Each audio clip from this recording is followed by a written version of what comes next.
Ladies and gentlemen, for those who've had an opportunity to see, fresh off Raw in Belgium, doing workouts for most people, but hey, some people sneak and get a chance, get a look, kind of work things around, see if they can see it. Some people don't.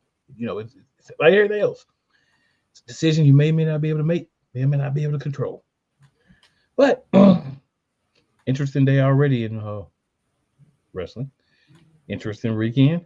We did have a TNA, or as we just go ahead and lump it together, NXT TNA. The TNA side had Sacrifice. So we'll go over that. Of course, we'll start with some NXT, the NX part of NXTNA. We got AEW. And of course, Raw from last week, Smackdown from last week. A couple of highlights from this week, just for little tantalization for those who may not have had an opportunity to listen, maybe those who have, and then we might dig into a little bit more next week because we know we got one at 4:00 Eastern next week, so that's going to be interesting too. But hey, especially at the time of this show, exactly, that's right on the borderline. And it wasn't quite 3 hours today, but it was over 2. Right, so if it's 2.5 or more, when it's ending, we gonna be starting. But hey, fun times. Man, I'd rather have that issue than I have a going on. So you might get some different things. So we gonna try our best not to spoil everything. But what we will say is, if there's something hot going on during Monday Night Raw, during the daytime hour, we got to talk about it. There's no way around it. Like, there's nowhere around it. Sometimes you got to hit the high points when it's hot. And there's a couple of them that happened today that was hot that we got to touch on. Not the whole show. A couple of hot topics.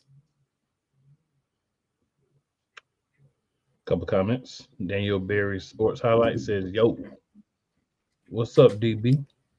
And then Miss Yo-Yo in the building. She says, "Hey, Miss Yo-Yo, what's up, Yolanda? What's going on?" Kuma came, I'd like to get us started with the NXTNA and their Sacrifice event. Because really, it's their event. You know what I'm saying? Like it's to a point where it's like it's their event. You know what I'm saying? There's like you came up with the net, you merged them together. So, but did a lot though. Did a lot. I'm just saying. I ain't say you were wrong. I ain't say you were wrong, but I'm saying you're the one that merged them together. Yeah, I was I didn't know if you wanted to touch on anything from NXT prior to Sacrifice, or if you just want to dive straight to Sacrifice. Let's go straight into Sacrifice because we already got. We might have a pretty little lengthier episode because I'm sorry, you ain't gonna get all the spoilers, but it's a couple of things that happened today that have to be talked about. It cannot. I just cannot because it has to be talked about because I already posted all over social media already, and Ku will tell you it's already plastered all over. So like you can't avoid it.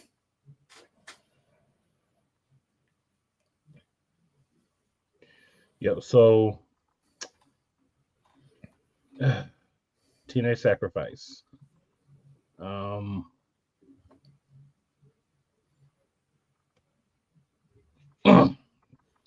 Started off a street fight.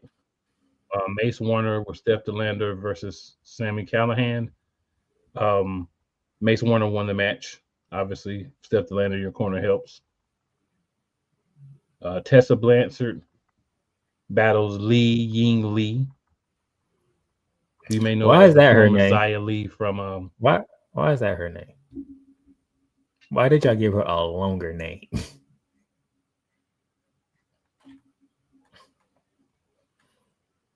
And plus, it's the name twice. It just spelled different. Well, that is from what I understand. From what I understand. Why they gave it to her, I don't have an answer. But They did it. And of course, I you guess think I know you can guess who won that match. Of course, come on. They talking about the champion here. Tessa Hogan Blanchard. Who does not have a lot of friends, by the way. Even those that do come from NXT. Well, Tessa's not going to have a lot of friends, period, because Tessa and Terry definitely have a different way of believing than most people. And people don't like that. Oh, I peep game. All right, then we'll skip up Trey Miguel, Zachary Wentz, and Ace Austin. So what? So I've been peeping game. Mr. Jade. Yeah. Mr. Jade, I saw you. So Proud of you. So Trey Miguel, Zachary Wentz, and Ace Austin against Wesley, Tyson DuPont, and Tyreek Igwe. And so Tyson and Tyreek is heavy, I guess we're considered. The Rascals and Ace Austin won the match. But I get a little drop in. You can tell batting a little chest palpitations. No, I'm just kidding, not palpitations, but little stoppage up in the chest. But we're working through it. All right, then we had Frankie Kazarian versus Steve Macklin. I mean, to me, this was an ultimate 50-50 match. Steve Macklin won. These are two guys who always lose, so somebody had to win. All right, then we had the Knockouts World Tag Team Champions. Dana Ludi and Jody Threat versus Ash and Heather by Elegance. And the Elegance ladies won the match. But that's not the important part. Because actually, that is the important part because they finally catch those darn titles after like probably 20 tries. But that's not the important part. But the most pleasurable part. Actually, it's the most important as well because it was history being made. That's why it's the most important part. Okay. With the historian Cool McCain. Yes, sir. An NXT duo, the Meta Girls, Miss Jackson, Jakara Jackson, and the legend herself, Lash Legend, walk out, stare down the new tag team champions. So now we've gotten, for the first time, an NXT tag team on the female side crossing the line the other way and making it known what they're after. So I think I made the wrong move by following Jakari Jackson on Instagram because she's Louise. I haven't made that move, but I am a couple of wrestling groups where they post a lot of things from her Instagram, and I definitely will not be joining her or Lash Legend's Instagram just based on what they share from their Instagram. I won't be joining because I need that. You do the right thing and not do that. I already made good. Not doing it. Yeah, yes. Jakari dressing and shooting up my list again. Oof. That woman out. Cakes for days from the Meta. We can just call them the Meta Cakes. You can call them the Meta Cakes, but Jakari Jackson got that body is perfecto. Hey, don't be trying to sleep on Lash either now. Oh no! I'm just saying, like, when you hear most men describe the type of woman they want, I think they be talking about Jakari Jackson. So I'll say this. There are definitely a lot of men that will want someone with a body like Jakari Jackson, and everybody would love to look at that. But there are some men who like a little bit of a meatier woman. And Lash Legend. Yeah. And she's still got a nice curvaceousness and cakes and all that, but a little bit more of a she has a nice ratio of where you want it at. Yes, a lot of thickness. Big meaty women. But my bad. I'm sorry I went that way. Usually cool that goes that way, but I had to. He said Jakari Jackson, and I'm just like, She just don't apologize to me because you didn't do it. I was gonna do it. every once in a while I gotta let it out. Every once in a while I gotta let it out. All right, this is the week that you can blame me for this one. But I will say the new tag team champions, they had how I want to put this. They had their schoolgirl outfit going on, which was interesting. They had their assets on display. Yeah, the whole, the tied up white shirt, button up shirt in the red and polka dot skirts. I'm like, okay, interesting. Okay. All right. We'll move on. Mustafa Ali with his little crew against Mike Santana. His little cronies. Obviously, 4-on-1. Yeah. Obviously, 4-on-1. We know who's winning this match. It's like the system fighting anybody.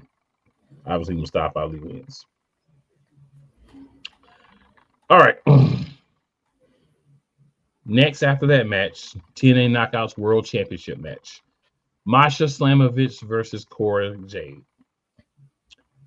We talked about before how we don't think it's a point where they're going to switch, especially any of the major individual championships, to somebody from NXT.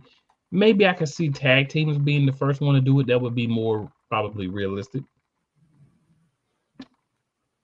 Masha won. Of course.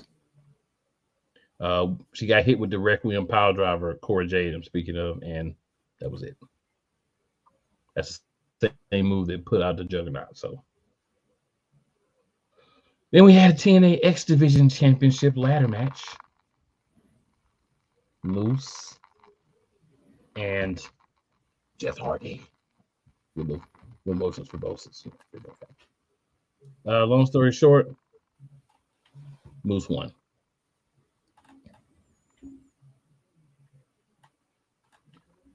Of course, there was some cheating, but Moose won. All right.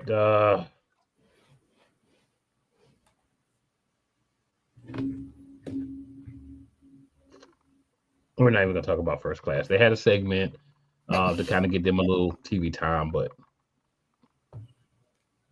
you don't want to talk about AJ Francis. It's not that I don't want to talk about AJ Francis, but Casey Navarro.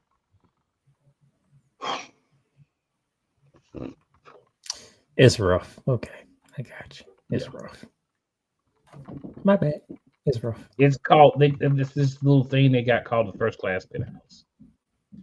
They kind of do if you remember what the neighborhoodie and Shad Gaspar used to do.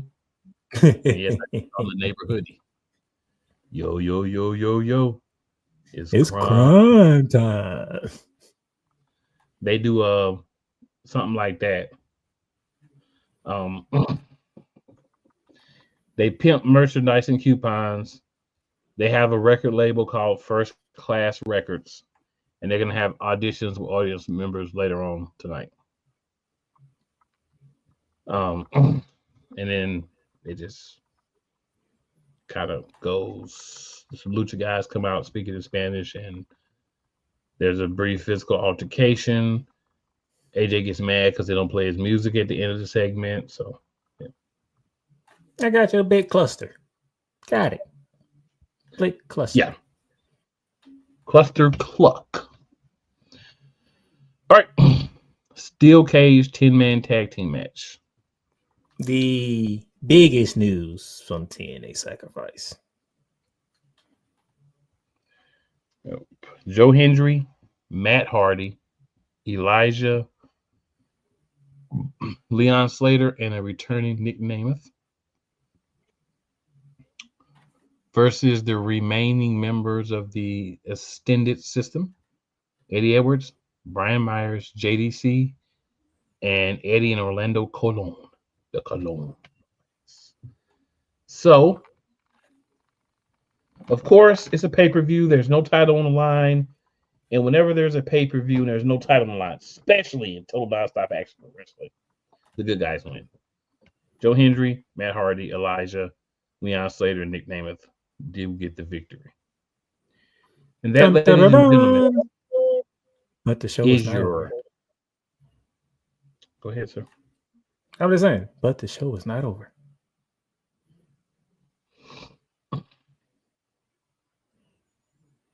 Interesting to watch this as the world champion leaves the ring. Elijah leaves the ring. You have the Nemeth brothers still in the cage with Matt Hardy. And Ryan Nemeth decided to strike gold with Matt Hardy's head.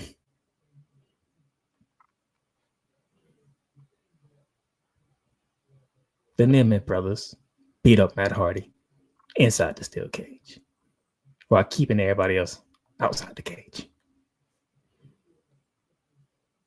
Yeah, Ryan came out for some quote unquote moral support during the match. And then they basically went to town on Matt Hardy and kept everybody else, all the other good guys, from being able to get in the ring to help him. So the Nemeths are officially bad guys. And now we get to wait this week to hear their explanation, if we get one. No one cares about them or the explanation. If we're being honest, Nick's been gone. Ryan's Nick's brother. Right? I mean, not to be that guy. Be that guy. With Nick Namath being the heel now, does that affect his appearance on Busted Open?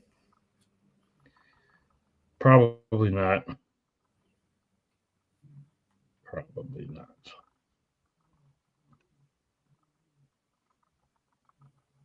Bubba don't care if you're a good guy or a bad guy. He'll have you up there. Because I'm saying is, oh, Bubba Ray Dudley. Are we going to break kayfabe on Busted Open, or are we going to let Nick Namath be here on Busted Open as well? Just saying. Well, you don't have to. I mean, technically, you don't have to break kayfabe. You could just talk about all the things you want to talk about, and then, he talks about it. There's a reason. You'll find out the reason. There's a reason why Matt got what he got, and you'll find out. I'm just throwing the general questions out there that wrestling fans would have in this type of situation. That's all. I'm just giving you one of the ways it can go. Obviously, it all depends on how serious they are about kayfabe. When you are in wrestling groups, we know how these fans are. Oh, I'm in several wrestling groups. So kayfabe is like the number one thing that must be maintained at all costs. In certain cases. Me and you, we don't think that way. Yeah. In certain cases, it is. But there are times where you just kind of like, come on, man. But, there are those that are. So that's true. All right. So we want to take a quick commercial break. Come back. Bust y'all down with some AEW. And then after that, Playmaker will be able to go wild on Raw. And when he talks about Belgium, I just want y'all to know one thing. He needs to make sure that he calms down a little bit, because there's something that happened he'll talk about that is going to really excite him. Excite me. I don't want to say that. Really exciting. I don't want to say excite me. It's just a good start. That's all I'm saying. It's a very good start. I would say exciting. Maybe he would, but I would. It's a good start. I know a lot of people didn't like it because when we get there, we'll talk about it and I'll explain it. Because when we just talk about wrestling fans, this is what I mean. So Yolanda says, don't be giving no spoilers, Playmaker. Hey, look here, woman. I do a show. I have to give the people the information. I'm sorry. I'm not going to talk about any of the matches that took place. I'm going to say that for next week. Because those can wait. Damien said, Hogan, Hitler, Blanchard. Laugh out loud. Works for me. Darn, now we putting Hitler in there too? Good gracious. Works for me. You want to upgrade her to Hitler? God dog. I'm not upset. Philly says, what's going on? What's going on, Philly? Yolanda says, men just like women, all shapes and sizes, unless you play for the other team. All we saying is when the general population of men describe women, you can see Jakari Jackson and you be like, that's what they be talking about. In some other cases, Lash Legend. That's all me and Cool saying. When they describe the type of woman, as far as figure wise, them two ladies would be definitely two of the archetypes for what most men would say. Yeah. And putting them together, that's what makes them the Medicates. Damien says Santana coming out with a lowrider was cool. I wasn't upset with it, but maybe they're gonna do it like an Eddie Guerrero type run for him, not necessarily the character, but maybe that's where they're going with Santana since he's the leader of the locker room or whatever. All right. Damien also says I kind of figured Nick was going to turn heel, but I thought he would attack Hendry since he is the one with the title. Well, you've got to do something where Ryan has some purpose, Damien. I actually agree with you, but I think you have to find something for Ryan to have purpose, and no one cares about Ryan unless he's doing something with Nick. And yeah, so when you put Ryan in there, you got to have the tag team champions in the cage. Might not go out there. Mm-hmm. Maybe after they get them, then Nick will go after Joe Hendry, but then he'll have Elijah with him. Until Elijah turns on him. So that's going to happen. Elijah, when he was Ezekiel, was back and forth every week, so we know how that goes. Well, Elias, excuse me. Ezekiel was a good guy. Elias was the bad guy. Hey! In the building. Why? One of the big dogs, our brother, Wise El Jefe. What's up, Wise? And shout out to Real Wise Radio. We are on right now live. Giving the people what they want. And maybe what they don't want. They're still going to get it. What they want. All right, good people. It is time. It's time. It is commercial time. Whether it's news, the largest egg producer finds bird flu in chickens at a Texas plant, weather, devastating tornadoes rip through the heart of the United States, inspiration, a breast cancer survivor completed the journey of chemotherapy and now begins a future one of matrimony or sports. Michael Jordan is shown on a photo with Diddy. LeBron James has a video extolling the virtues of a Diddy party. This has been yet another beating a dead horse presentation. We got you covered. BS3 Network proudly presents The Morning Shift with Cole Johnson, live every weekday morning beginning April 29th at 8 a.m. Eastern, 7 a.m. Central.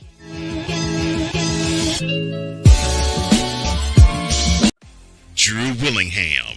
In this case, yeah, you put the blame on Kyle Shanahan for apparently not preparing the team enough for the overtime rules, supposedly. Cole Johnson. Peyton was considered the winner, and he was the darling of all darlings for Gerald. With a special appearance by Tyrone Alizé McDummy. Ain't nobody calling me. Text. Delete!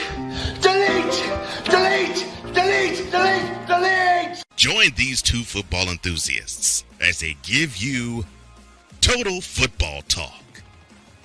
Live every Monday at 4 p.m. Eastern, 3 p.m. Central on the Sertoba Media and the Comey Media YouTube channels. Whether it's the men's college game, The way that this season has been going, yeah, anything is possible. the women's college game, And how passionate Angel Reese was at that press conference, they got their mojo now. the WNBA, AJ Wilson Brown stood 1-2, followed by Brittany Griner, Aaliyah Boston, Jackie Young. or the NBA. The Lakers had a 0.8 chance of winning. And then what happened in the fourth quarter? LeBron James by himself outdid the Clippers. You will get any and all of the information right at your fingertips or your earlobes. Join the Playmaker as he breaks down all things basketball in Shooting Lights Out on the Playmakers blog, network, YouTube channel, and where you can find podcasts.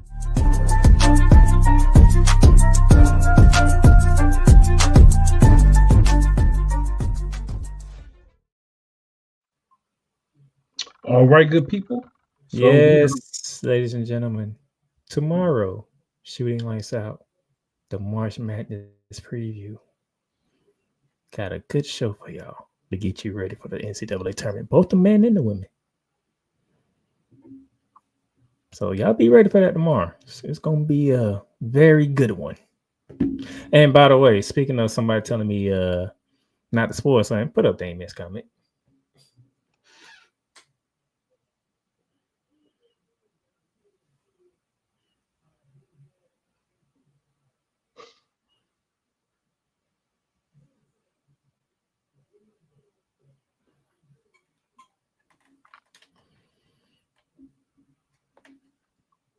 go ahead, sir. It's all you. Just saying.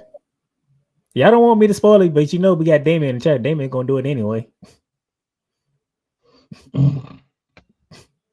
Might as well strike while the iron's hot. I'm just saying. But I'll say that for later on. And Damien did give us a spoiler-free comment on that. He did. And we was on break when he put that in there. No, he put it on there before we went to break. Right before we went to break, but he put it in there before we went to break. So Wise says, my brother.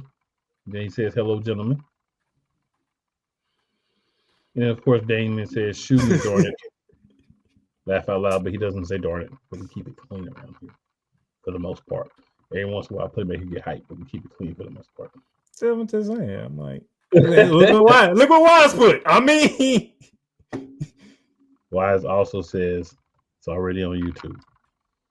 I'm not disagreeing. no, I not what you. we You talk talking about my sister? Talking about don't spoil nothing. It's already spoiled. I ain't even have to spoil it. Listen, that's why I had to come to a compromise because I know that's between you and your sister. my co-host, he didn't catch everything, so I was like, "How about I just hit the high points from today's show? Just the high points, the hot topics. That's cool. I mean, the hot topics, and I can say everything else for next week because next week we'll build into what happened today. We'll build into next week's. So that's cool. I mean, either way, it's all good for me. You know what I mean? Has to be trying to think about all the good people. You know what I mean? Not just the ones that were able to see it. Sometimes just got out of work and hopped on with us right away and ain't even really they don't usually see it. But when some good stuff happens, you gotta strike with the iron's hot. Hey, it's whatever with me. It's whatever. So we gonna split it. That's what we do. I can talk about TNA for an hour if I need to. AEW for 45 minutes. You know what I'm saying? NXTNA for an hour 15. So it ain't nothing to me. Whatever. You talking about AEW for 45 minutes is gonna be 15 to 30 minutes of you going off because of Tony Khan did something stupid. Which is gold, by the way. It's gold, by the way. Don't get me wrong. It's great content. Very great content. But at some point, you're going to want to stop and get to a different company. Oh, man. That's why you was having last week. We still had to talk about WWE. He's like, yeah, get me off this right now because I can keep going. Yeah, TK. All right. Which we about to talk about right now. AEW Dynamite. To kick it off, of course, we heard from the new AEW International Champion, Kenny Omega. And if you're not sure which belt that is, no one else is either. It's one of the many belts.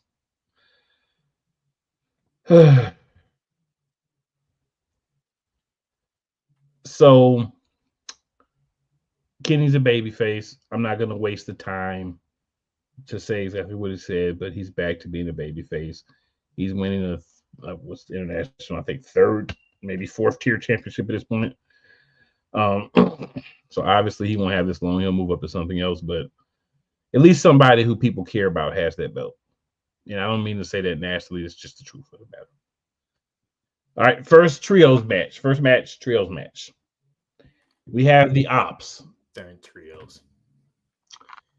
Samoa Joe, Shibata, and Hook versus three jabronis named Juventud, Vinny Pacifico, El Thesis, and Gabriel Eros.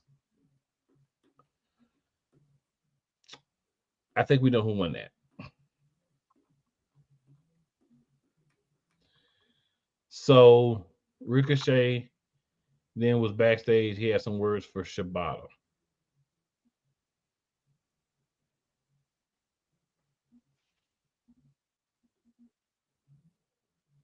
I can tell right now by how you just started it, this is not going good for AEW. Ricochet tells Shibata that he don't need to show up at Collision. So he's supposed to challenge Kenny Omega for the 3rd or 4th rate championship. But Ricochet says it's his time, and that's a promise. Anyway, next week on Dynamite, AEW World Champion Jon Moxley will fight the rated R superstar Colt.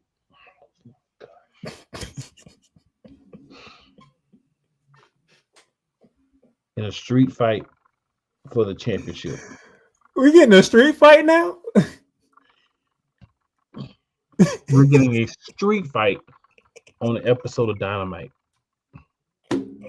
Was not last week not enough? This, sir. So let me say this. This reeks of desperation. Okay. Tony, how about you just come out of the powder tornado or tornado geyser room and just think of what you're doing. So, and not only is the match happening, but the winner at AEW Dynasty is going to fight Swerve Strickland on April 6th. Oh my gosh. So you're giving us a pay-per-view, whatever you want to call it, quality match. Supposedly. On Dynamite. Supposedly on Dynamite.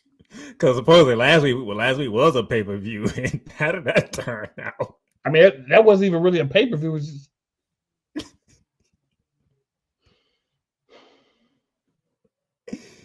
Breathe, cool. Woosa.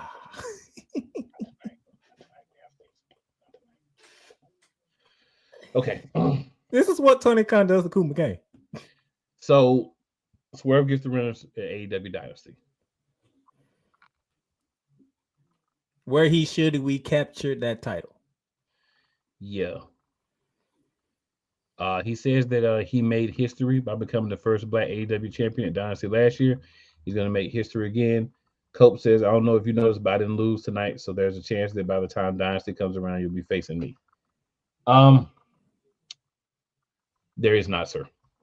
Let's just say that. There is not. You are not going to win that belt, sir.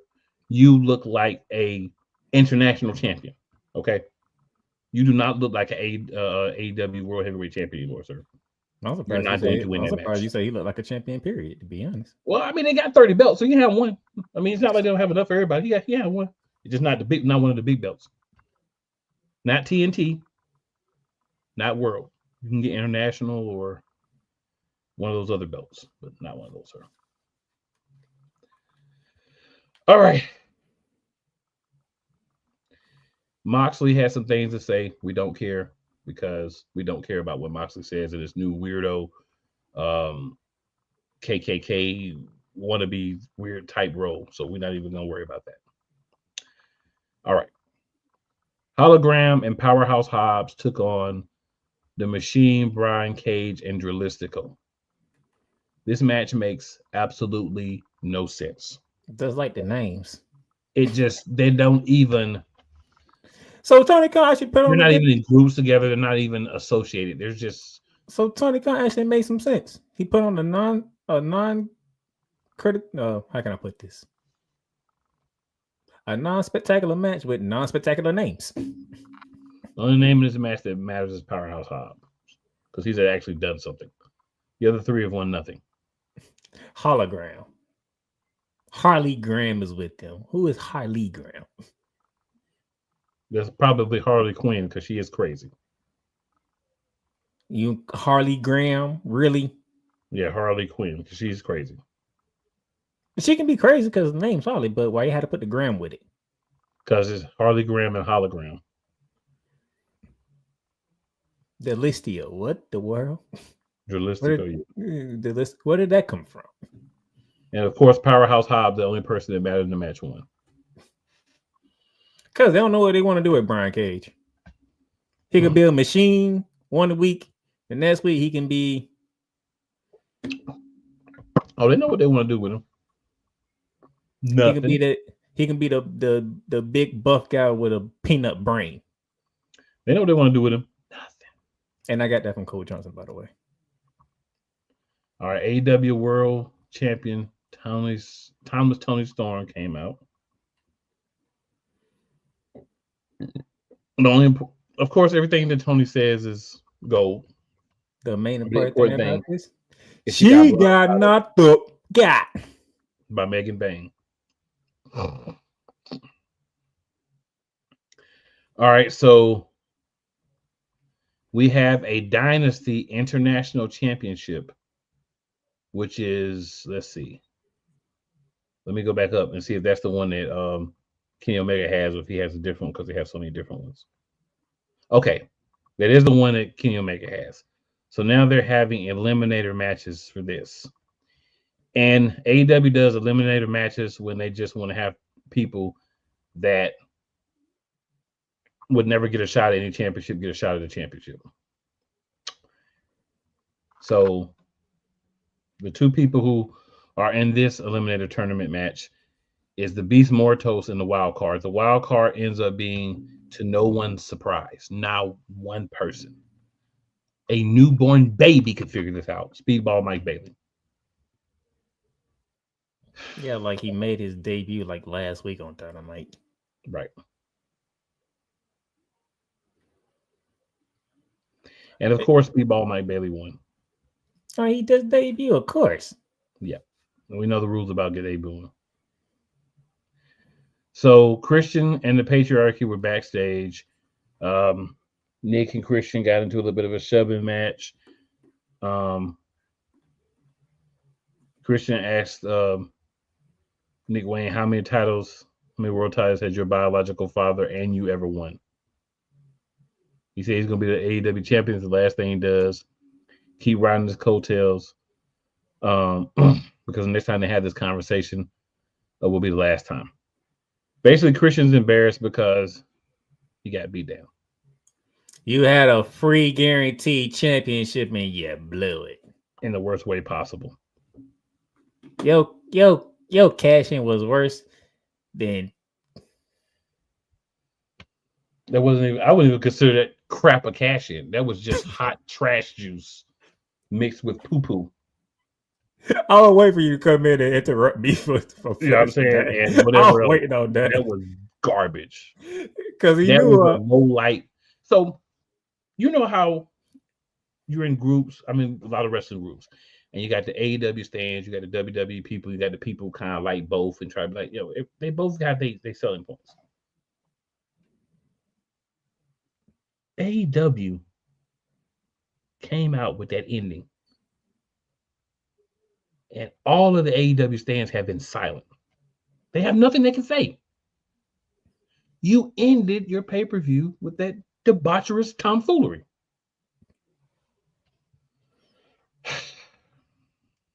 So very sad. Just sad. So MJF punched the mirror in the back when he was supposed to have an interview with Lexi Nair and called himself a fraud.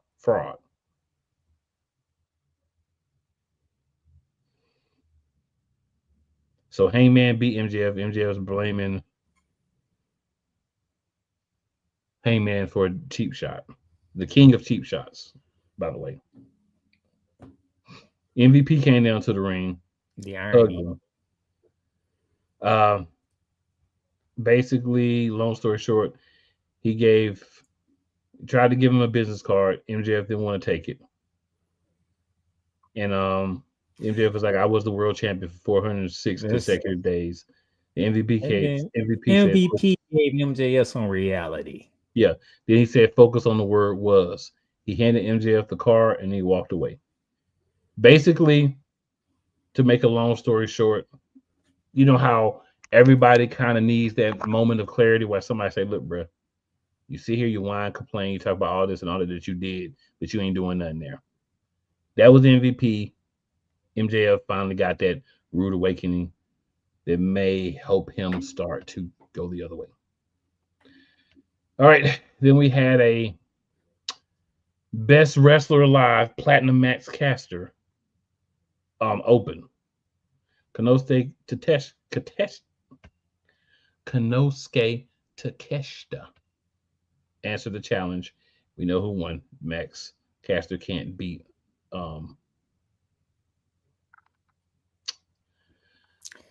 trying to think of who would be applicable in this situation. Edge. That's what I'm trying to think, because I'm like, so we doing a best wrestler alive open challenge, and Matt Caster is the leader of this. He is he's coined the nickname best wrestler alive. By who? He gave it to himself. Nobody else gave him that.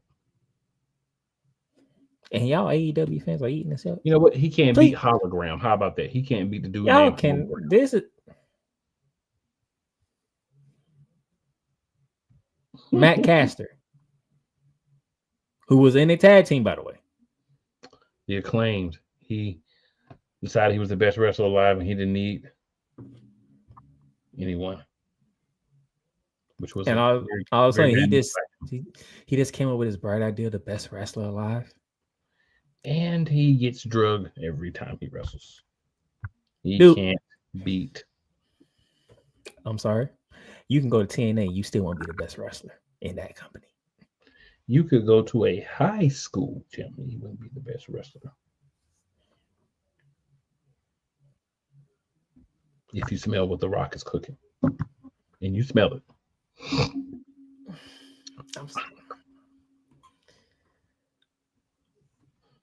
All right. Chris Jericho was backstage holding Gravity's mask. He still got Ring of Honor championship, huh? Yes. Has he even defended that darn thing? He does, but I mean, nobody watches Ring of Honor, so nobody knows when he defends it, unless it's like on a pre-show of an AEW pay-per-view.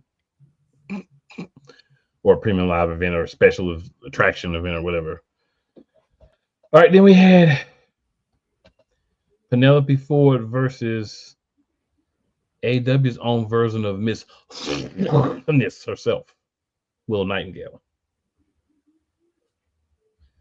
So Willow won the match. Penelope cracked Willow with a steel chair. Chris Statlander came to the ring, kicked the chair into Ford's face. Then Megan Bain came out and blindsided both of them with a double clothesline. All right, so Megan Bain's making her name for himself. Yeah, and Penelope is Megan Bain's girl too, by the way. That's a partner. So we taking out the women's world champion. We taking out Willow Nightingale. We taking out Chris Statlander. So you take out the champion and two powerhouses. Jeez. All right, Megan Bain, you on your way until somebody does some interesting powders that's gonna take a left turn. Yep. So Renee interviewed Mercedes Moné. Billy Starks joined the segment. Billy told Mercedes basically, I'm looking to be a champion. Mercedes said, you're out of your league, but I'll give you a shot next week, kiddo. I'm going to prove there's a price to pay when you mess with me. She said Mercedes, but when you say there's a price to pay, you got to say Moné. We don't need the Mercedes. There's a price to pay when you mess with Moné. That's what you need to be saying, Mercedes. I mean, it is a price to pay when you mess with Mercedes. So right, but the rhyme, my boy. I know what you were doing. You mess with Moné, that's what we need. I was just being that guy for once, okay?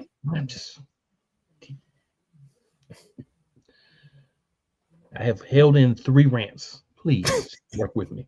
Okay? Work with me. All right. Will Ospreay, Ariel Sasha, comes to the ring. He says he wants to be in the main event of All In Texas. The only way he can get there is by entering the Owen Hart tournament. He says he's going through everybody that stands in his way. He wants to be world champion because his name is Will Ospreay and he's on another level. No surprise there.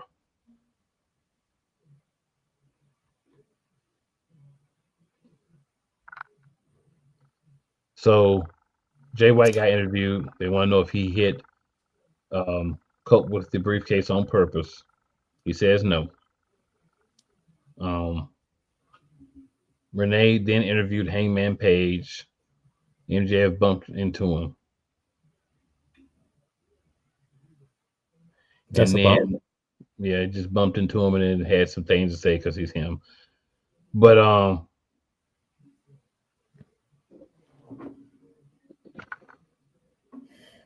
little back and forth, but time purposes, we're gonna roll through that. Another international championship match. You tell me who won. Freshly Squeeze.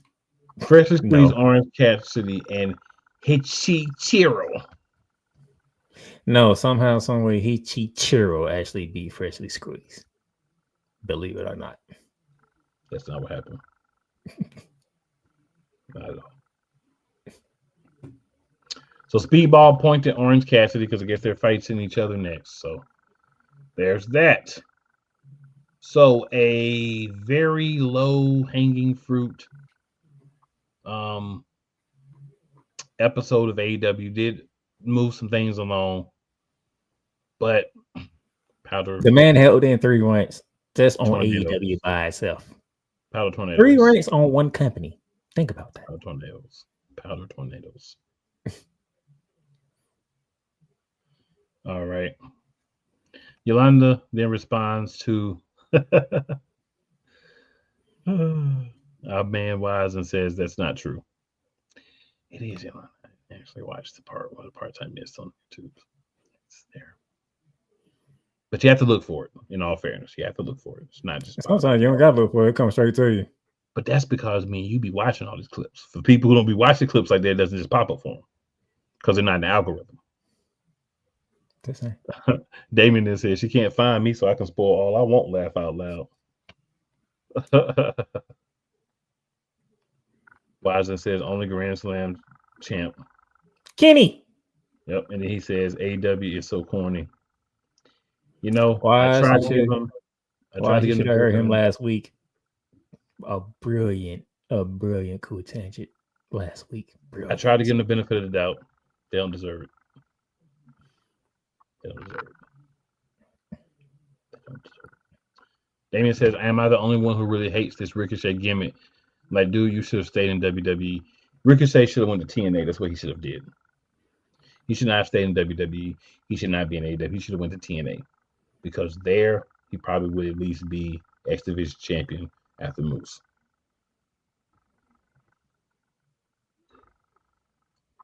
Damien says, TK trying to scam people like Brett Favre. You know, I think he thinks he's putting out a good show, Damien. That's why I think it's bad. Hey, don't get sued by Brett Favre.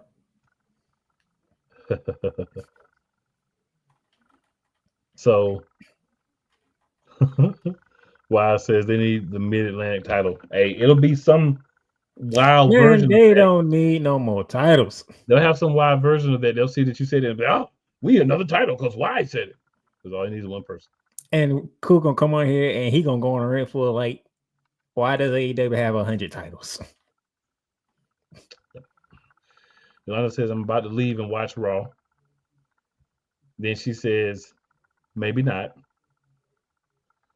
Then she said, you can talk about others. No love, Playmaker. I say I'm only hitting the hot spot. I'm not talking about the matches that took place or one of the other things that took place. Only hitting 2 critical spots on Raw from the day. That is it.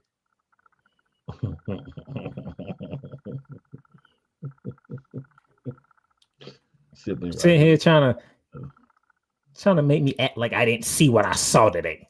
Like, no. I compromise. I'll hit on the key spot. It's only 2. All right. Technically more, but I'm only picking 2. All right. So commercial break. Come back. Playmaker got his time, and y'all know ain't no Raw.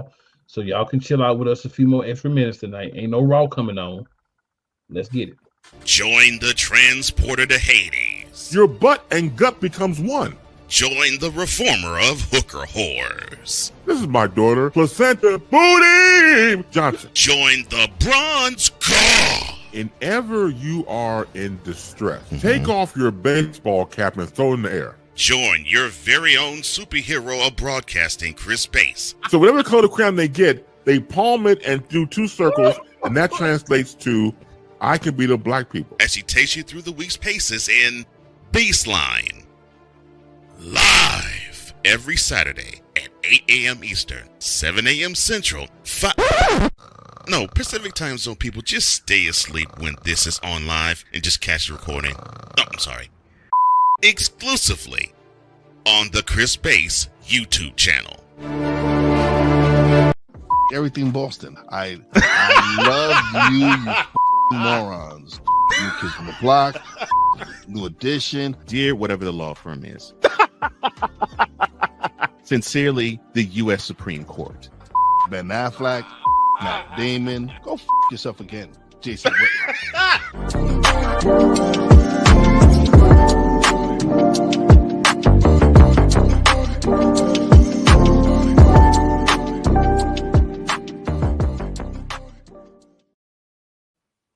All right. Limited commercials tonight, so Playmaker can have his time. Let's get it. All right, so now I have to go all the way back to last week's Monday Night Raw to begin this off. And of course, we had the big steel cage match. That was the main event. Jey Uso went against Grayson Waller. Uso beat Grayson Waller. One have the 8-time down under. But unfortunately, my good co-host, your boy got put to sleep again. Yes, it did. And Jay is about to lose it because he getting tired getting put to sleep by Gunther. Hey, you get tired of somebody putting you to sleep, what you supposed to do about it? So, Gunther 2, Jay 0. That's how I'm keeping score right now. AJ Styles was supposed to call out Logan Paul, but Logan Paul decided to, overstep his boundaries. So he decided to come out first. Mm-hmm. Say everything he wanted to say, and then this comedian, Andrew Schultz, is in the crowd because this was in New York City, by the way, Madison Square Garden. By the way, last week's show, and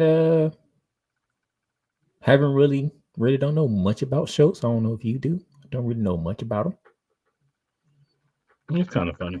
I've seen a couple of his stuff. It's kind of funny.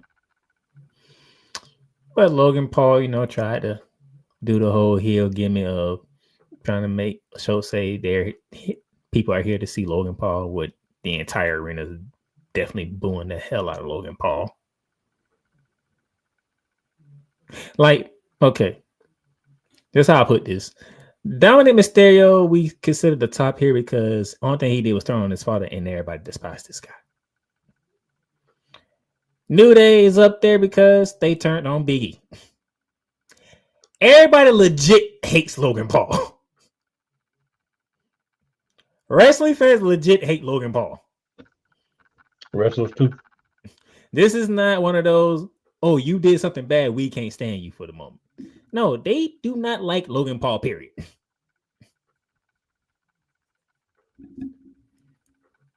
I agree. So if there's anybody who has the actual real heat, is Logan Paul. If they ever try to turn Logan Paul face, I just want you to know Tony Khan has infiltrated WWE. At least sent some packages to Hunter. No, I think Hunter might do it just to see if it'll work or not. He might, because one thing I would say about Triple H don't mind testing the waters. Let's just see. Just to see what we get. Okay, that ain't gonna work. We'll scratch it. That I would give Triple H. Triple H will try something just to see how it works. We'll scratch it. But yes, Logan Paul legit has heat, and it's real heat. Nobody likes him. AJ Styles finds it, comes out, and he hits Logan Paul with a phenomenal forearm. So Logan Paul, you got a little taste of your own medicine. How you like to punch people with that metal in your hand? Well, now you know how it feels to get punched in the face with a phenomenal forearm. Doesn't feel good, does it? I wouldn't think it would.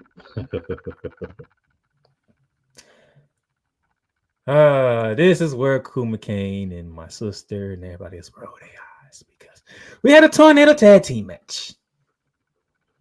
LWO, Rey Mysterio and Dragon Lee versus the New Day. In the tornado tag match, there are no tags, which means there are no rules. I must say it was a pretty interesting match. Until we had a masked luchador into the arena with the mask that had American made on it. We're not gonna make any suggestions here. But did a German suplex, a standing German suplex to Dragon Lee and turn the whole match around for the New Day to win. Michael Cole came out there and said that was Chad Gable. Pat McAfee said, "You do not know who that is. You did not see under the mask. You just cannot be out here dropping names."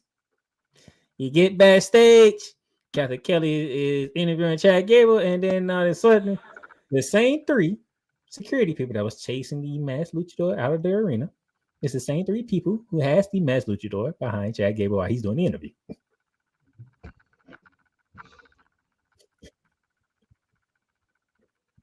Go ahead, get it off your chest. Just why? Why? Why? Just why? The misdirection by WWE.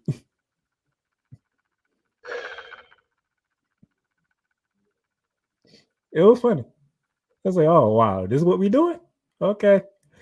I'm just going to sit back and enjoy it then, because this is what we're doing. the misdirection. Hold on. Wait a minute. That's what? Yeah, you know how WWE fans and wrestling fans though. See, that's not just sit back and enjoy it, okay? Me and Cool, we already have our opinions. Very strong opinions, by the way. That there's nothing that you can tell us that's going to change it unless they do something drastically different. Just why? Just want to know why. Why on the Masked Luchador or the why with the interview and the Masked Luchador in the back? The whole entire thing. Why? That was I say wow. Dirty Dom decided to pull some strings for Finn Balor, all people. Instead of Dominic Mysterio getting a shot at the Intercontinental title, he gave that spot to Finn Balor. Finn Balor. So whenever y'all watch Raw, you will have a match between Braun Breaker and Finn Balor. I will get into what happened in that match next week. Your boy Cody Rhodes showed up on Monday Night Raw.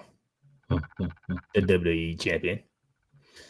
First time on Raw since the brutal, shocking, unimaginable attack from John Cena at Elimination Chamber. Like the week before that, so first time in like 8 days being on Raw. I say Raw. I ain't say Smackdown. Yeah, I know. I'm saying he's been on Raw a lot too. More than he should. Through all the promos, he ended it with the John Cena reference. You want some?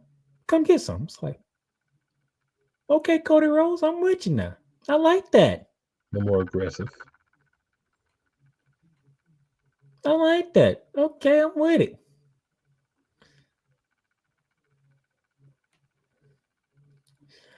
We finally had a belly cake sighting on Monday Night Raw for who knows how long. Yes, we did. Against Raquel Rodriguez. Unfortunately, Bailey Case did not come out on top of this one. It was Raquel Rodriguez. But fortunately, Case was on fleek. Just saying. I'm just saying. I like how we get the one show with Bailey on Raw, especially with everything that's going on both shows. I'm just saying, it's interesting how they are using Bailey.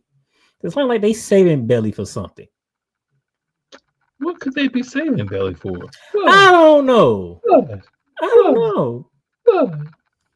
But I just feel like they saving Bailey for something because she has not really been on with one of her best friends. I mean, she was traded to Monday Night Raw. What, last month? The month before? And she only been on Raw like what, a couple of times the whole entire time. I'm just saying, maybe save it for something with her best friend. And she ain't even beat them on NXT no more with Roxanne Perez. Just like, what are we doing with Belly? Just throwing it out there. I'm not saying what direction to go with. I'm just saying I just feel like they saving Belly for something. Because how you get traded to Raw and you don't really appear on Raw? The numbers don't add up to me. I don't know how my co-hosts feel, but the numbers just don't add up to me. So what you're saying really is the math ain't mathing for you. It's not mathing right now. Okay. It's not. That can be respected. I could be wrong. I've been wrong before. But they're not adding up correctly. There's some things missing. So we try to have Michael Cole do an interview with the new Women's World Champion, Io Sky. Bianca comes out to have a conversation with Io. Mommy comes out to confront Bianca.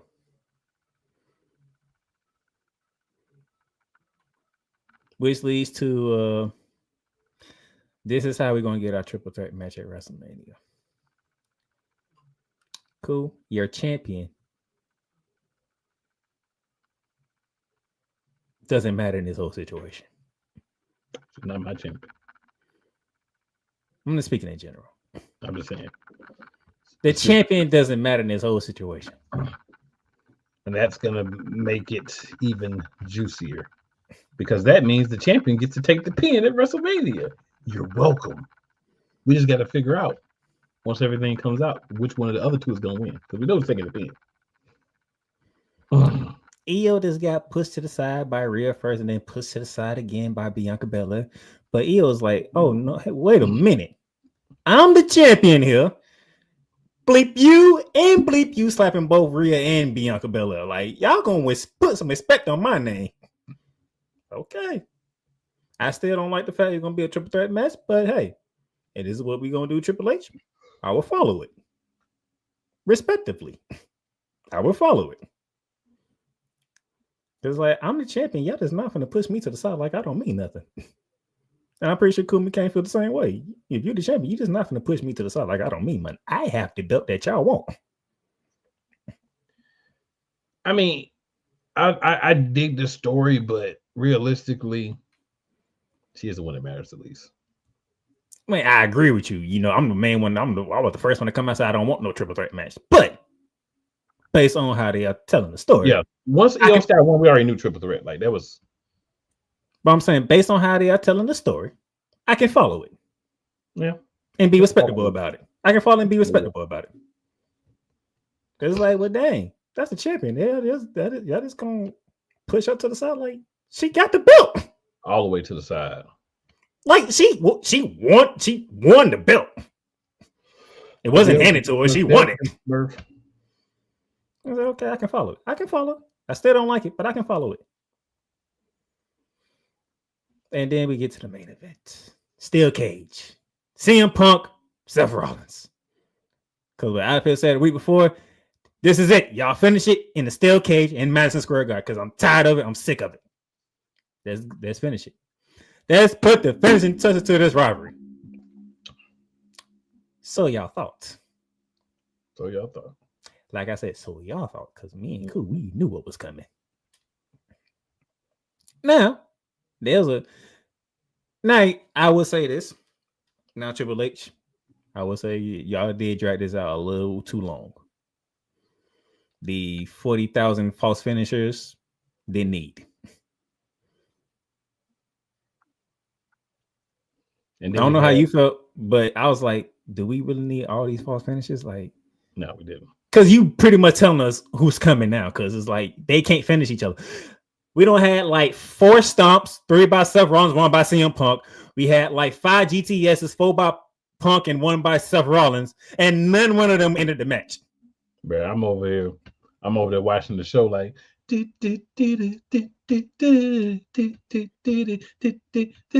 waiting for the part-time wrestler.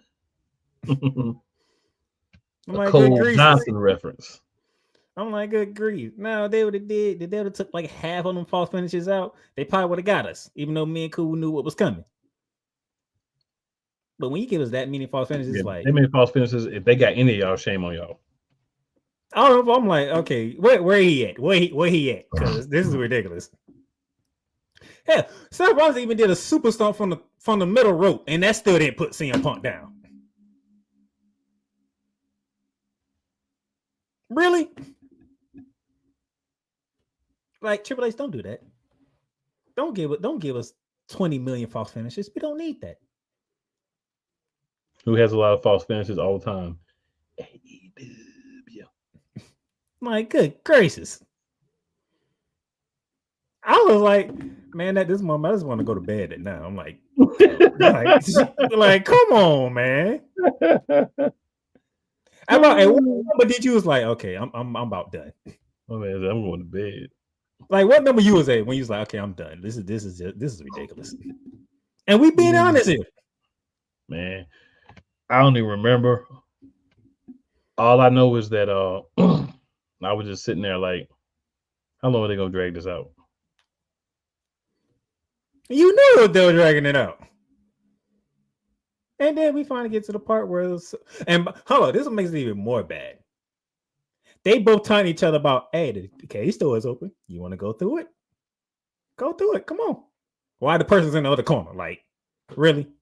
Dude, you right there by the door. Why don't you go get out the goddamn ring and in the match?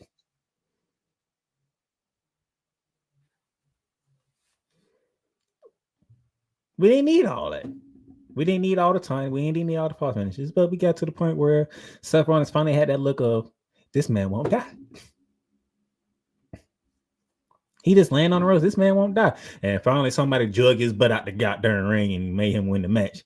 That would be the one, Roman Reigns. And gave Seth Rollins a pretty good beating and a stump of his own. Let him know, I didn't forget. And then he saw Paul Heyman consulting his best friend, CM Punk. And then the Tribal Chief went ahead and destroyed CM Punk in the midst of it as well.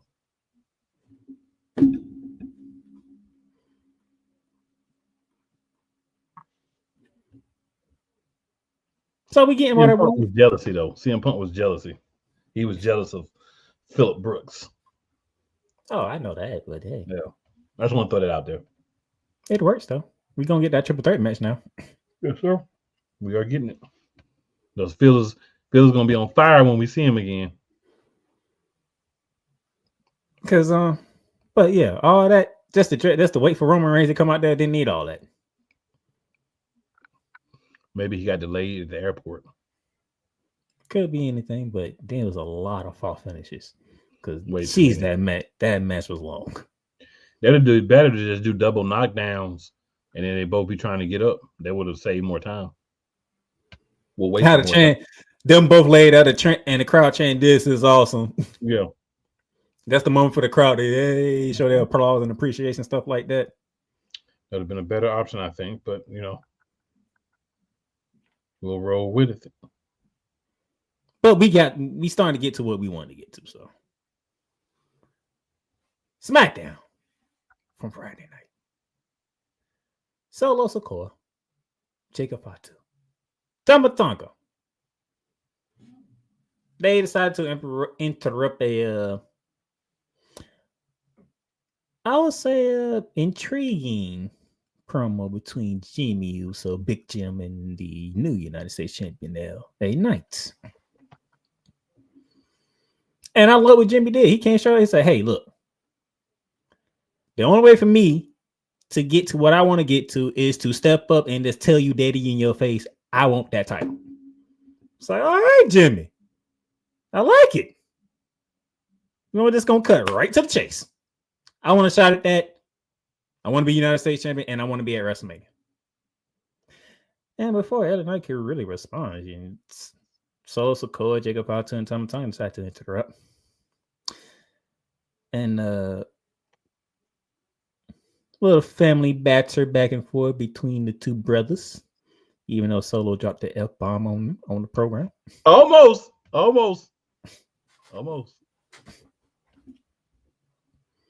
Talking about how each one is the biggest failure in the family and all this other stuff.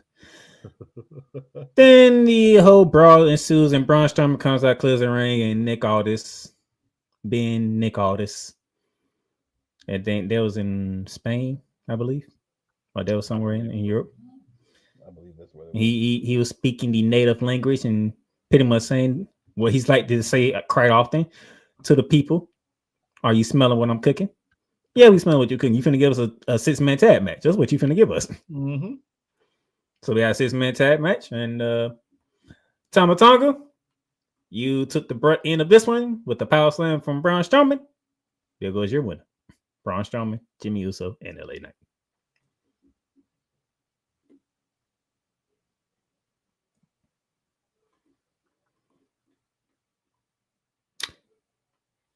Then,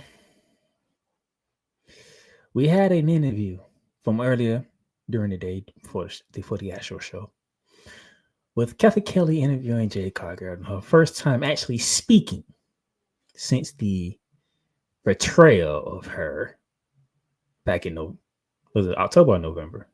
November. November. I read an article earlier today about it. Back in November. That didn't involve physicality this time. It wasn't her coming out beating the brace off Naomi like she did in the Elimination Chamber.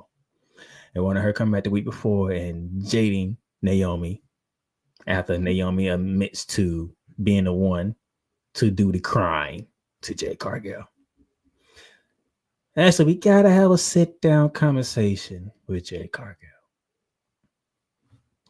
At first, she was the stoic Jade Cargill that we knew, the confident woman that she is, until Kathy brought the question up about what Naomi did to her. Mentally, emotionally.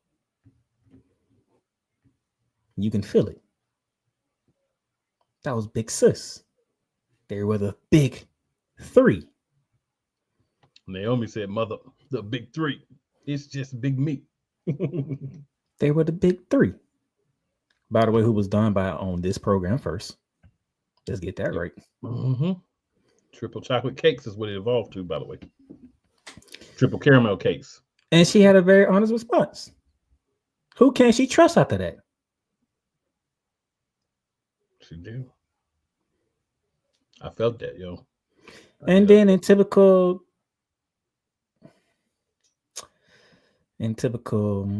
what I want to say the right word.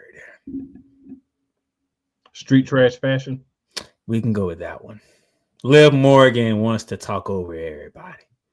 It had nothing to do with her. But she feels some type of way because everybody blame her for being the one that did it to Jay. So she feels some type of way. So she just felt like she wants to interrupt Jay while they was walking into the ring and preparing for tonight's show. Or that show that night. So this coming Friday, Liv Morgan will step into the ring with the Storm. Let's see how that goes. Because I can truthfully say Jade Cargill should win, but it is Liv Morgan we're talking about here, who's been on a rocket for the longest. So we don't know how this will go, especially on the road to the WrestleMania. That's a fair point. It's a very fair point, actually. Then we get to a match we didn't have on the card. I mean, we had on the card, but we didn't see coming this early. B-Foul going against the Queen, Charlotte Flair. By the way,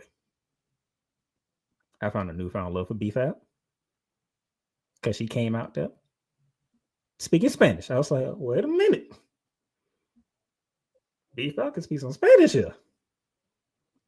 I'm going to say I didn't find a newfound love for B-Fab. I was like, wait a minute, we got some cool points over here. B-Foul in the Spanish language. Okay. I enjoyed B-Fab. The entirety of B-Fab from when she walked out to when she was stretched out on the mat and everything in between. Going against the Queen. By the way, this was not a squash match. And this was not a match with Case in it. But at the same time, hold up. So there's one thing I wanted to say. I was waiting for this moment. Is it just me, or do Charlotte look like Carmella now?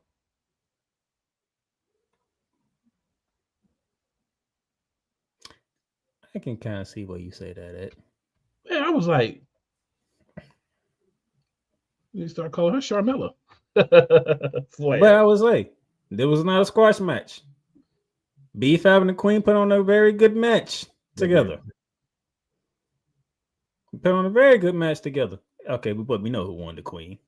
And in typical Queen fashion, when you step up to the Queen in a disrespectful manner, she's gonna let you know about it once the match is over, which means she kept the figure 8 on a little longer after the bell. Until the champ decided to seek retribution. Cool. They let these two women brawl they butts off. They let them brawl. I thought when the Miz came out, we were done. Miz don't came out, got in the ring. He was getting ready to do his intro, and all of a sudden, they still brawling at ringside by the entrance.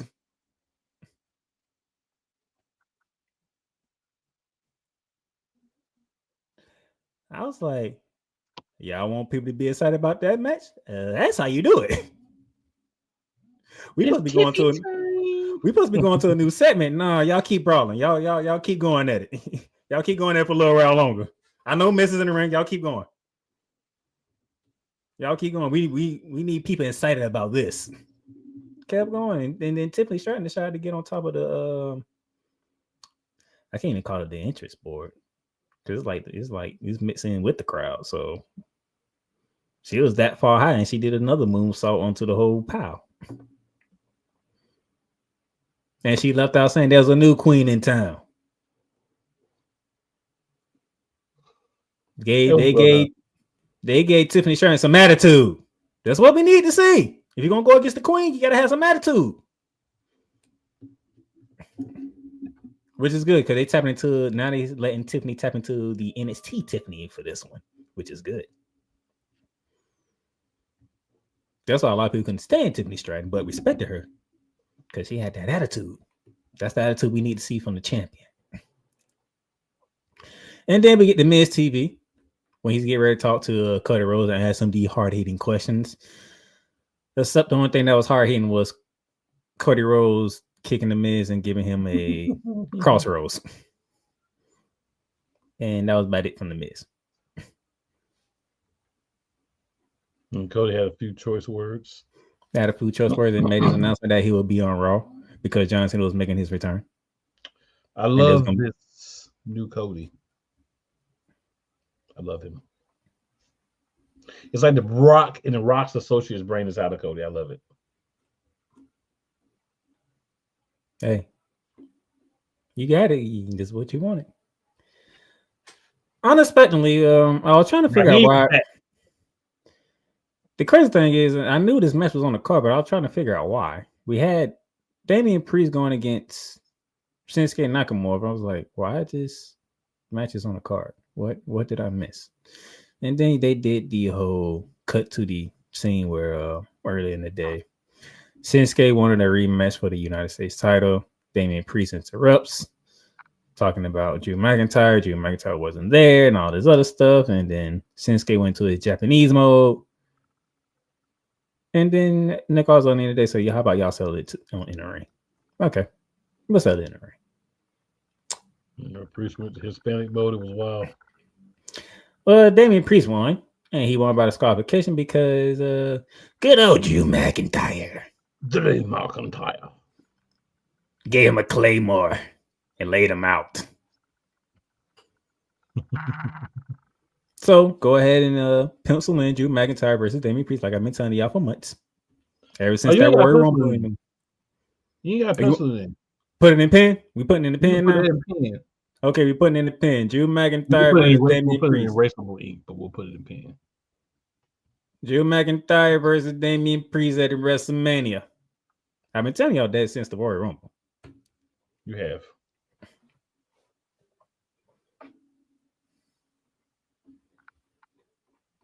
You have. All right. And then we get back to your boy, Mr. Hayes, putting his foot in his mouth. As always.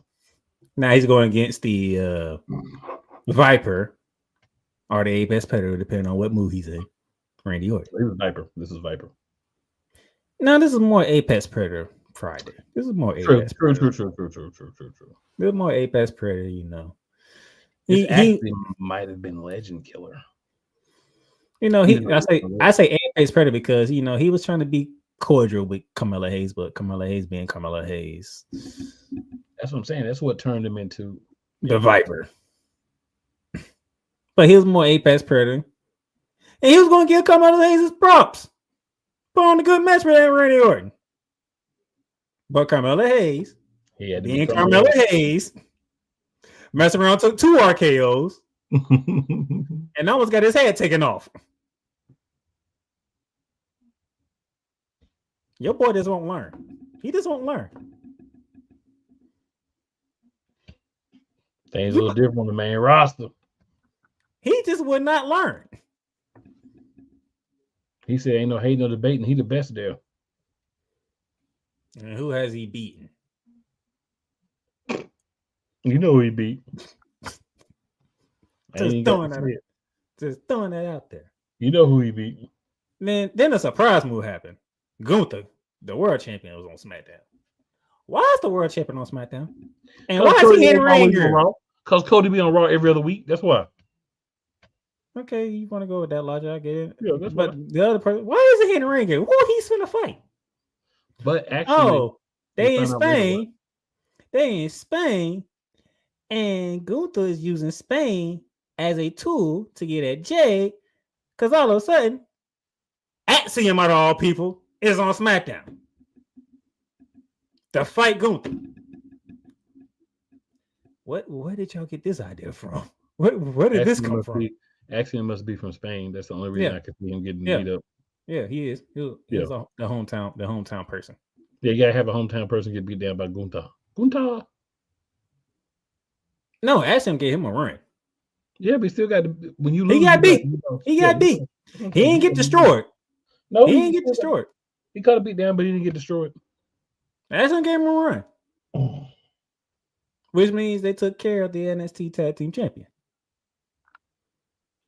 Now you're going to go to SmackDown. You're going to get beat. But we ain't going to make you look stupid in front of your people. But you're going to you're going to hold his L, though. You're going to hold his L, but you ain't going to look stupid doing it. I can respect that. It is what it is. And then Gunther tried to talk to Jimmy about Jay, and it's like, Jimmy turned into Big Brother. That was a stupid segment, yo. To be honest, that was a stupid segment. I mean, that was stupid. That was unnecessary. It was good. You could have did that in the ring before that match. You didn't have to do an extra segment for that. That was stupid. Yeah, it was because I'm like, Gunther, we didn't need to know that you have a little brother. We didn't need to know that. And we don't care. Jimmy's literally minding his own business. What Jay Uso got going on Raw, he gonna let Jay Uso do his thing. He ran by what he got going on SmackDown. But since you confronted me about my brother, let me be my brother's keeper. Mm-hmm. Good job, Jimmy. You're slowly turning cool to your side. I hope you know that. You're slowly turning cool over. It's still a process. It's a process because you can't just turn cool one way and another just like that. It doesn't work. It just doesn't work. It doesn't. It takes a little work. But you're going in the right direction with Cool, Jimmy. You're going in the right direction. That is true. He is. How you handle LA Knight today? And then what you did with Gunther? You're going in the right direction, sir. Cool can talk about you a little bit more. Yeah. I might even listen to your theme song once or twice a month. Now that I got that in there, here's the thing that Cool was waiting for.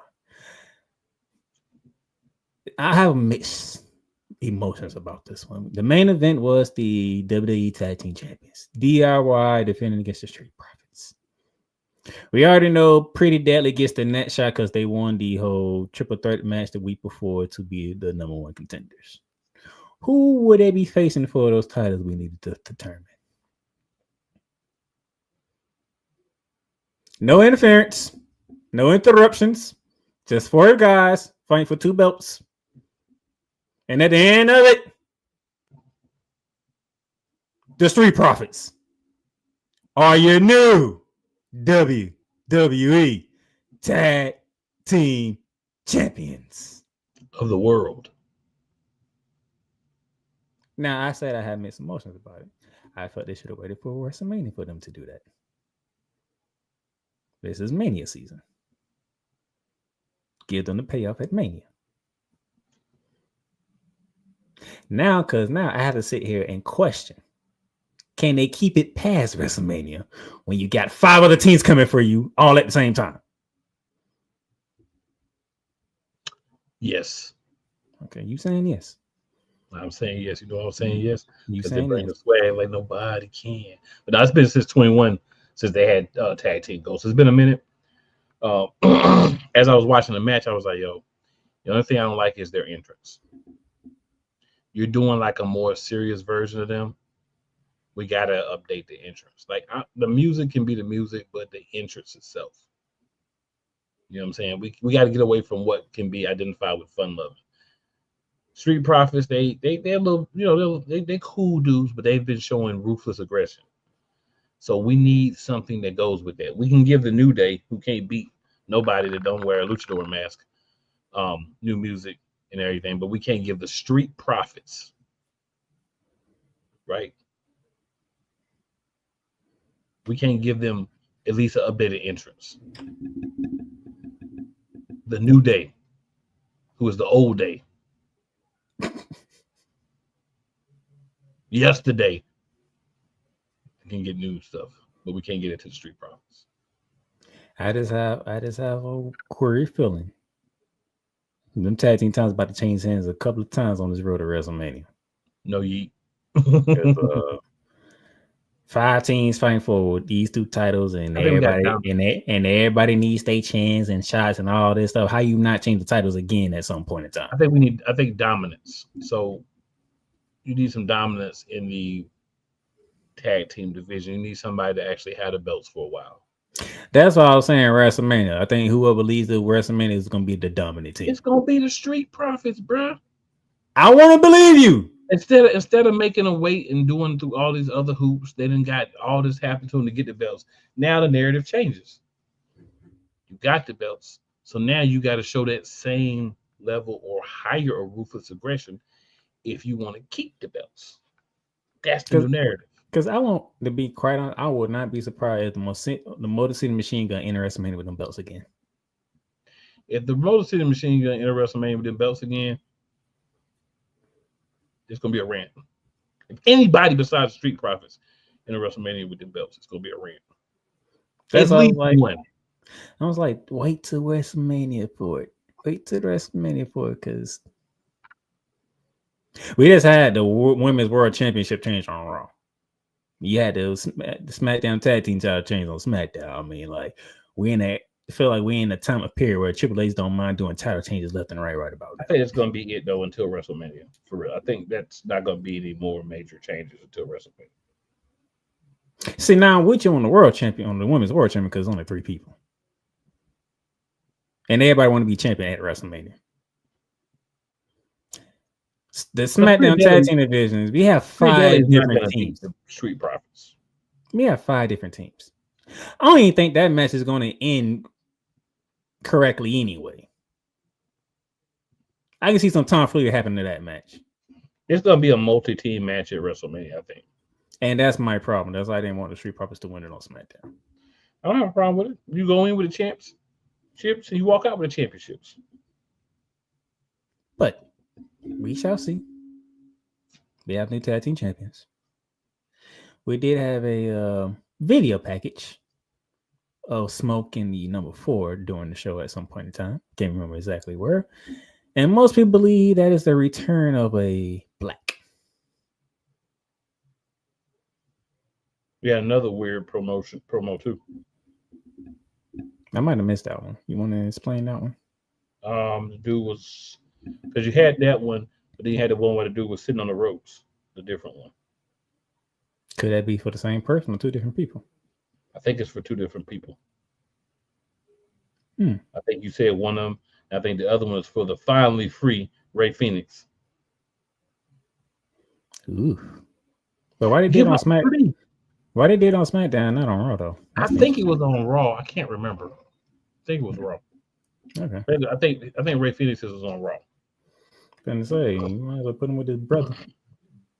Yeah. And speaking of Raw, to finish up, a couple of things from today's first. Number one, and this is not in particular order. Number one, it's only two things. Number one, Seth Rollins came out, talked about what happened. Actually, he doesn't even blame Roman Reigns for doing what he did. He said he'd have done the exact same thing. Now, one thing he did say he didn't like is the fact that now he didn't allow Seth Rollins to finish off CM Punk first before doing what he did. And speaking of Roman Reigns and CM Punk, they are advertised to be on SmackDown Friday. And somebody said I might as well, stop by and join the fray. So in Italy, CM Punk, Roman Reigns, Seth Rollins all on the one building. Think I'm ready for some drama for SmackDown. I don't know about you. We're gonna get it. You already said when the next time CM Punk show is gonna be on SmackDown, he's gonna be on fire. The Tribal Chief will be on SmackDown. And then Seth Rollins like, I'm gonna go there too. I'm gonna go have me some fun as well. So Nick Oz, you better be ready, sir. There's gonna be some carnage going on your show when you get to Italy. And we talking good carnage at that. This is really the only triple threat match that we actually want. They must have been both on SmackDown because Damian says Ray Phoenix is expected to be on the SmackDown roster for now. So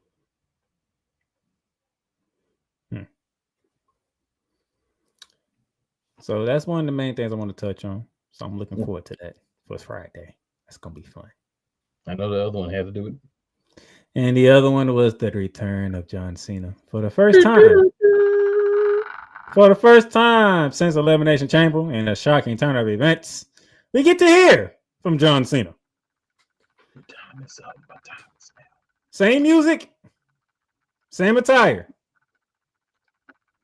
The demeanor was different. No love. The demeanor was different. You ever seen John Cena be so serious in the entrance way? Why he looked like he just drank a gallon of beet juice before he came out. John Cena did the same old stick, took the tire out, put it up so you see what it says. He didn't throw it to the crowd this time. He carried it with him all the way to the ring. He didn't even run to the ring. He walked to the ring. To a chorus. He didn't even speak to the cameraman. No words were said during the entrance. None. There's a simple walk to the ring, placed the little towel in the ring. Just took he ain't even slide in the ring. He took the steps to the ring and got in the ring normally. I mean, except the appearance, everything else was different. And people was like, no new music, no new attire. You know how Pat McAfee be doing it. Well, what is this? You get nothing new. Like, see a John Cena here. You get nothing new, Patrick. And then we got to the promo. John Cena was snapping. I'm not going front. I know you had to catch up with me, but John Cena, okay. No, I saw it. I can rock with this promo. Those other fans out there, oh, this is a terrible start to a heel promo. Did you not pay attention but to what the man said? He said he's not a heel.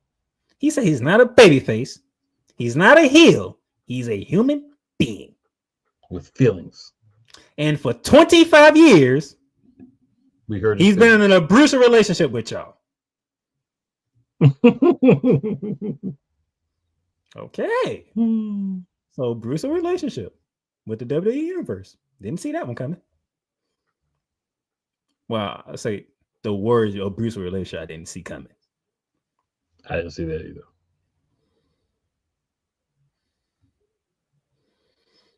All y'all do is take.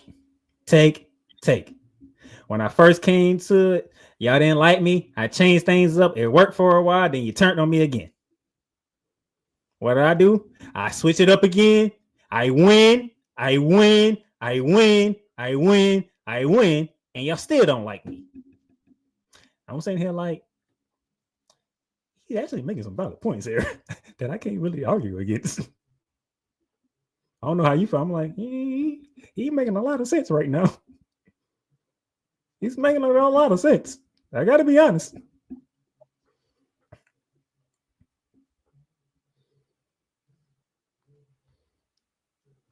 And that crowd was giving him all the boos in the world. They even said, we even got a FU Cena chant. When the last time you ever heard a FU Cena chant? I don't recall ever hearing a FU Cena chant. Except Chicago. After the whole CM Punk pipe bomb thing.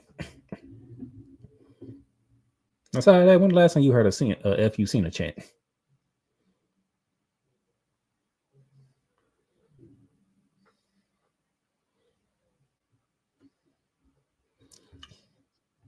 So John Cena was dropping some truth knowledge. Some fans loved it because they was like, yep, that was pretty much us. Yep. I wouldn't say it was truth. I would say it's his perception.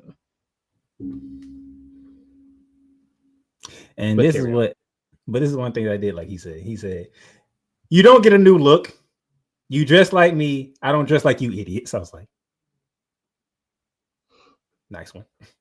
You don't get new music. That's my voice on that song. Your time is up. My time is finally now. I was like, I can't argue that one either. That is your song, sir. That is you. That is your voice. That is you doing the lyrics. I can't argue with it. Basically, he told the world, bleep y'all. I made that song. I'm keeping it. How did you feel?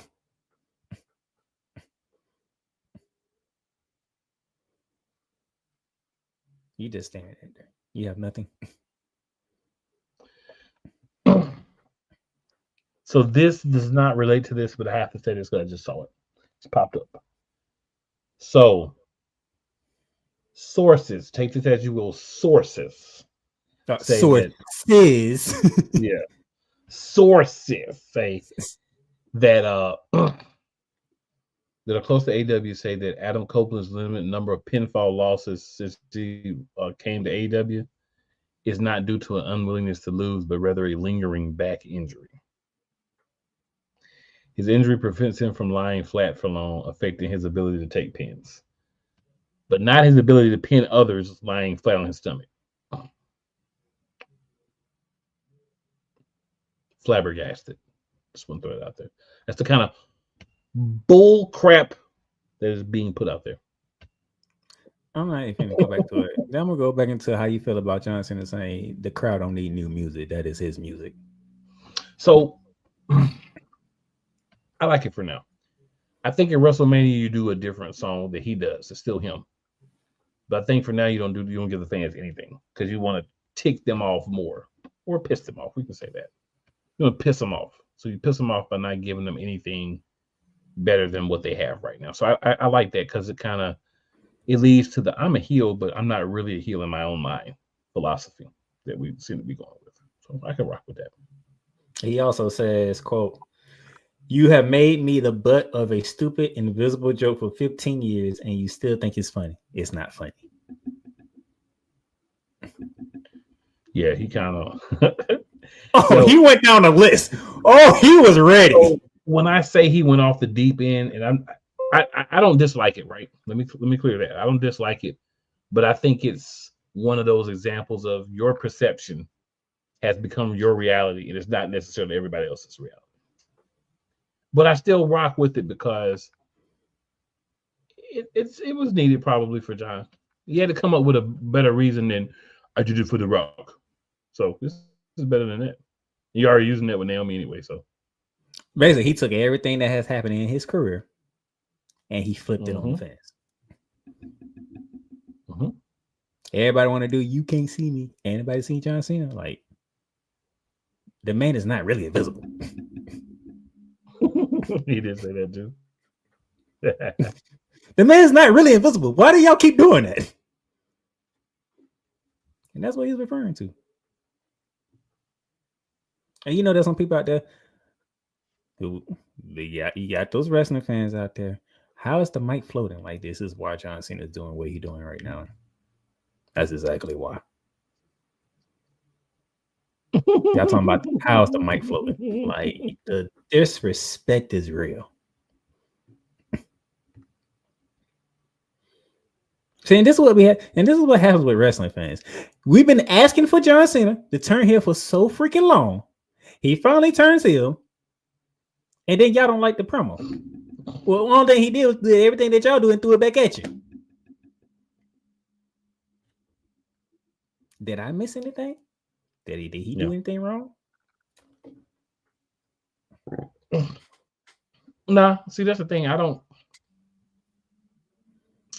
as most things with heels or heelish tendencies, I don't really see a lot of wrongs as long as it makes sense. But I think it makes a lot of sense storyline wise, because what's the thing? What we've been talking about this whole time. You wanted him heel. He took a little time to get his heel persona right. But you wanted him to be the type of heel that you wanted. You wanted to come out with a different song, new gear. What you wanted was what he told us before he came back and turned that they wanted to do with him before, where he had the wrestling boots and the singlet and all that. You wanted that John Cena to show up with the robe and everything. You want that John Cena to show up, but you're not going to get that, and you're upset. He says, you get no new music, you get no new merchandise, you get nothing. I was like, I love the fact that he said that. Yeah, Playmaker definitely is all in on this John Cena. Hey, they presented it in a very nice way. I'm not saying that there's anything wrong with it. I'm just saying you're all for it. I'm saying, he hit the points. That's all I'm saying. He hit the points that was needed to be hit. Y'all want a new music? Heck no, y'all ain't getting no new music. Y'all want a new gear? Heck no, y'all ain't getting no new gear. This is me. Like it or deal with it. Basically what he's saying. I'm like, okay, I can rock with that.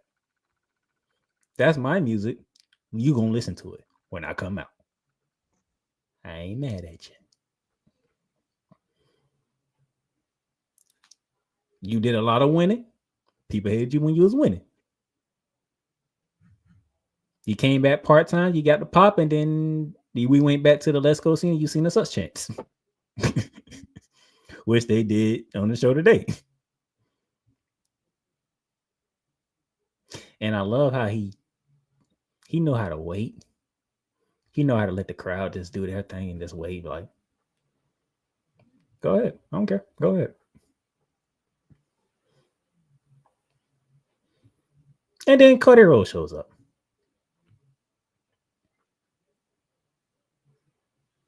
Cody Rhodes still in his aggression mode. Still in his ruthless aggression mode. Go find a John Cena that I've been looking for, because the one I want to fight at WrestleMania is the Astro John Cena, not this Ronnie Bitch. And mic drop John Cena. I think we're on a very good track to WrestleMania 44 main event of Cody Rhodes and John Cena. They definitely made it a lot better with the changes that happened last few weeks. Definitely upgraded it. And the crazy thing is, and before we get off here, this is complete. I'm gonna say, and guess what? No music was played at the end of this promo. None.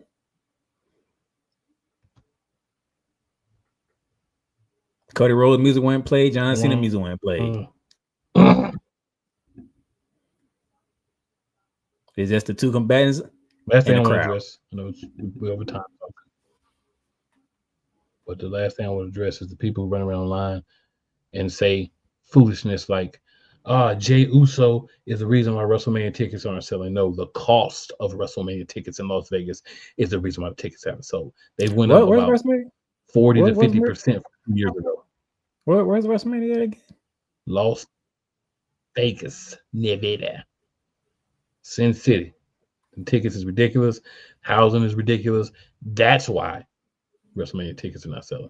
Well, what's It don't matter if you had The Rock versus Roman Reigns versus Solo Sikoa versus Jacob Fatu. It wouldn't matter.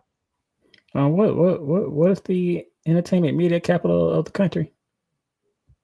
Last time that I checked, it was there, Las Vegas. Does any of these things like ring a bell to y'all, or y'all just be too caught up in the moment? They just want to hate on Jey Uso. You're gonna hate when he win too. I'll give it to what Jey Uso did on today's episode next week. Because when Jey Uso win, I'm gonna be in here yeeting like Michael Cole and Pat McAfee. Oh, and by the way, I'll get into some news about that too. I'll probably look more like Pat McAfee than I probably look more like Michael Cole and Pat McAfee once I've been yeeting for a few minutes, but that's beside the point. It'll be an all-out yeet fest. Well, I'm gonna hop in the comments right quick, good people, and acknowledge everyone who came through. And then we're gonna be up out of here. So AP in the building. AP says Aleister Black making a comeback to the WWE. Yes, sir. He is. Yolanda says, now that's who all the women love to see. The body is just chef kiss. Kissy face OTC.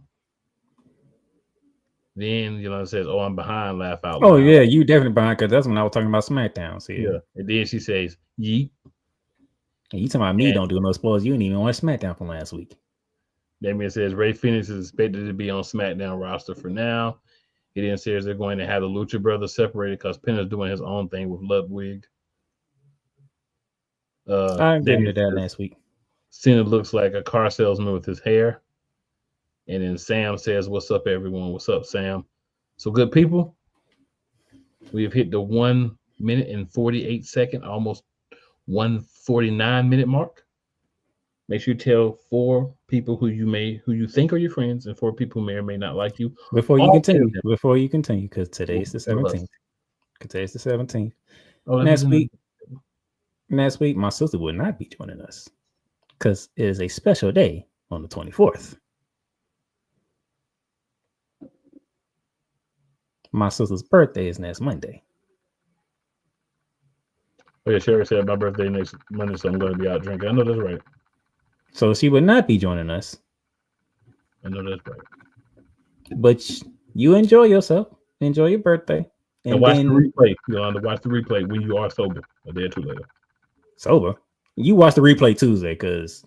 Yeah, we'll watch it Tuesday. Okay. Watch it Tuesday. You know how that goes better than I do, so you can watch it Tuesday. Because she's going to be fine that entire day, okay? Yeah. And then, because those 8 people, just because they may or may not like you, doesn't mean they won't like us. They actually definitely will like us. And it's never where you start. It's always where you finish. The boys are out. Be back with us next week. And a lot of things to talk about. Yes, a lot of stuff to talk about. And just in case you're wondering, Raw will come on at 4 o'clock next Monday. It will. They'll tell you 4 20 p.m. times when you watch the show this week. They'll tell you 20 times. They'll remind you many times. Many times. And SmackDown will remind you as well. Trust me. We'll holler at you next week.